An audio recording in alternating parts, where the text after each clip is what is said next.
रवीना के 2 बच्चे थे। वो एक बड़ी कंपनी में काम करती थी। उसके ऑफिस जाने के बाद उसकी सास उसके बच्चों को संभाला करती, लेकिन रवीना को इसकी कोई कदर नहीं थी। एक दिन रवीना अपनी माँ से फोन पर कहती है, मम्मी क्या बताऊं, मेरी सास तो बिल्कुल अच्छी नहीं है। वो समझती नहीं है कि मुझे कितना काम करना पड़ता है। एक तो ऑफिस तक का लंबा सफर और फिर 9 घंटे लगातार काम। बैठे बैठे तो मेरी पीठ अकड़ जाती है। खुद तो सारा दिन घर में मजे करती है, जब मन करा सोए, जब मन किया खाए। तभी उसकी सास वहाँ आ जाती है। अच्छा माँ, मैं बाद में आपको फोन करती हूँ। जी मम्मी जी, कोई काम है क्या आपको? क्या हुआ? रवीना बहू, सारा दिन तो तू ऑफिस के मजे लेती है, लेकिन यहाँ ये बच्चे मुझे आराम भी नहीं करने देते। मेरी तो तबीयत खराब हो रही है। तो आपको लगता है कि मैं दफ्तर में मौज करती हूँ? आपको क्या समझाऊं, छोड़िए। माँ, काम करना भी जरूरी है। मजबूरी नहीं होती तो मैं खुद ही अपने बच्चों को देख लेती।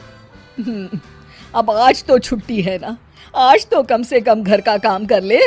बहू काम शुरू करती है। बच्चे के साथ काम करना उसके लिए असंभव हो जाता है। वो जाकर बच्चा सास को देती है और कहती है, मम्मी जी जरा बच्चा तो पकड़ लीजिए, मैं घर का काम कैसे करूं? जैसे मैं करती हूँ रोज बच्चे के साथ। तुझे बताऊं तो तू सोचती है कि कोई बड़ा काम तो है नहीं, बच्चा तो सोता रहता है। अब देख लिया। खैर, बस मैं यही तुझे समझाना चाहती थी। ला, बच्चा मुझे दे और काम कर। बहू मुंह बनाकर वहां से चली जाती है। वो मन में सोचती है, बात तो सही है, बच्चे के साथ घर का काम करना असंभव है। वो किसी तरह काम करती है और अगले दिन ऑफिस के लिए निकल जाती है। ऑफिस में उसकी सहेली उससे कहती है, यार तू तो बड़ी लकी है, तुझे तेरी सास खाना बना कर देती है, बच्चे भी देखती है और तुझे किसी बात की चिंता भी नहीं होने देती। अरे क्या लकी, बदले में मैं उन्हें पूरी कमाई जो दे देती हूँ और अपने बच्चे से दूर रहती हूँ वो अलग।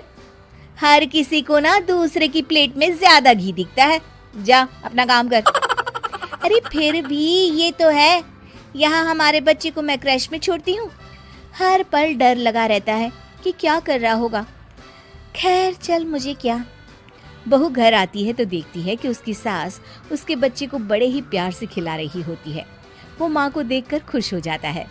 बहू मन में सोचती है कि बात तो सही है, सासू माँ सारा दिन काम करती है, मैं ऑफिस से आकर भी काम नहीं करती हूँ। वो सास के पास जाती है और कहती है, माँ जी थक गई आप?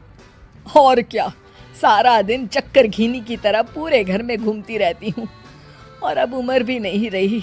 लेकिन चल तू बता, क्या हुआ, कुछ काम है क्या? बहू कुछ नहीं कहती, मुस्कुराकर वहां से चली जाती है। लेकिन अगले दिन सुबह सुबह बहू सास से पहले उठकर उन्हें चाय देती है।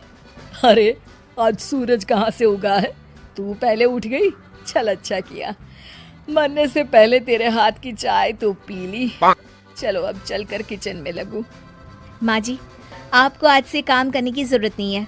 काम करने की जरूरत नहीं है मतलब? क्या तू करेगी आज से सारा काम? इतने अच्छे तो हमारे नसीब नहीं है भाई। नहीं माँ जी, मैं नहीं करूँगी, ना ही आप करेंगी, बल्कि ये करेगी। तभी वहाँ एक काम वाली बाई आ जाती है। ये कौन है बहू? माँ जी, ये नौकरानी है और आज से सारा काम यही करेगी। मुझे माफ़ कर दीजिए माँ जी, मैं नहीं समझ पाई कि आप थक जाती हैं। आज से आप सिर्फ आराम करिए और मुन्ने के साथ खेलिए। और सास बहू बच्चे के साथ खेलने लग जाते हैं।